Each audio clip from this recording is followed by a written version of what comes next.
साथियों, जो हमारे साथी है उमर खालिद, शर्जील इमाम, गुलफिशा फातिमा, मिरान हैदर और बाकी सब, उनका कसूर क्या था? उनका कसूर यही था कि उन्होंने संविधान के रास्ते पे चलने के लिए हिम्मत दिखाई थी, क्योंकि उन्होंने कॉन्स्टिट्यूशनल राइट्स के बारे में बात किया था, उन्होंने कम्युनल लॉज के अगेंस्ट बात की थी। साथियों, ये इंडिविजुअल केसेस नहीं है, हमें समझना होगा ये एक पैटर्न है।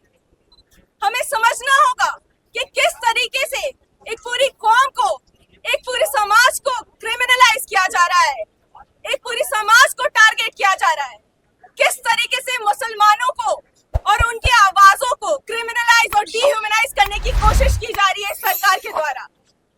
साथियों, हम देखते हैं कि किस तरीके से मुसलमानों के ऊपर जुल्म किया जा रहा है जब भी वो अपनी आवाजें उठाते हैं। हमारी आवाजों को कॉन्स्पिरेसी का लेबल लगा दिया जाता है, जब हम प्रोटेस्ट करते हैं तो उसे टेरर का नाम दे दिया जाता है। हम ये पूछने आए हैं कि आखिर कब तक मुसलमानों को सस्पेक्ट के नजर से देखिएगा? कब तक मुसलमान को सेकंड क्लास सिटीजन का दर्जा मिलता रहेगा इस देश में?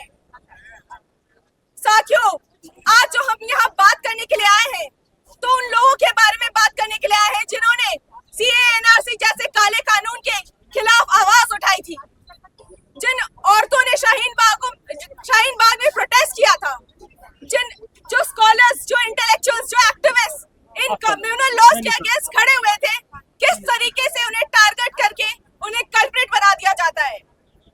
हम देखते हैं कि किस तरीके से उन्हें बिना ट्रायल के और उनकी किस तरीके से लगातार उन्हें उनकी बेलों को रिजेक्ट किया जा रहा है सरकार के द्वारा, इस जुडिशरी के द्वारा। ये खुद में ही सिर्फ अनफॉर्चुनेट नहीं है, ये शेमफुल बात है कि किसी सिटीजन के साथ इस देश में इस तरीके का सलूक किया जा रहा है। लेकिन आज हम ये बताने आए हैं कि हम डरने वाले नहीं हैं, हम चुप कर बैठेंगे नहीं, हम अपनी आवाज और बुलंद करेंगे, हम अपनी इस एकता को और मजबूत करेंगे। और इसीलिए आज हमारे साथ आप सब यहाँ इकट्ठा हुए हैं हमारी इस लड़ाई को और ज्यादा मजबूत बनाने के लिए, क्योंकि साथियों, जब तक हम लोग इकट्ठा इस फांसीवादी सरकार के खिलाफ लड़ेंगे नहीं, तब तक हम जानते हैं कि इस देश में सिटीजन्स के साथ किस तरीके से इनजस्टिस किया जाएगा। इस लड़ाई में हम सबको एक साथ मिलकर खड़ा होना पड़ेगा, चाहे वो दलित हो, आदिवासी हो, मुसलमान हो, महिलाएं हो, हम सबको एक साथ अपनी आवाज उठानी पड़ेगी।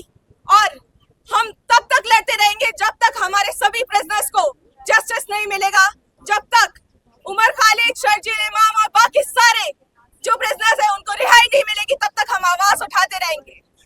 और आप सबका आज यहाँ पर आना ही बहुत बड़ी बात है और इस आवाज को और ज्यादा बुलंद करेगा, हमारी इस लड़ाई को और मजबूत बनाएगा। इसी के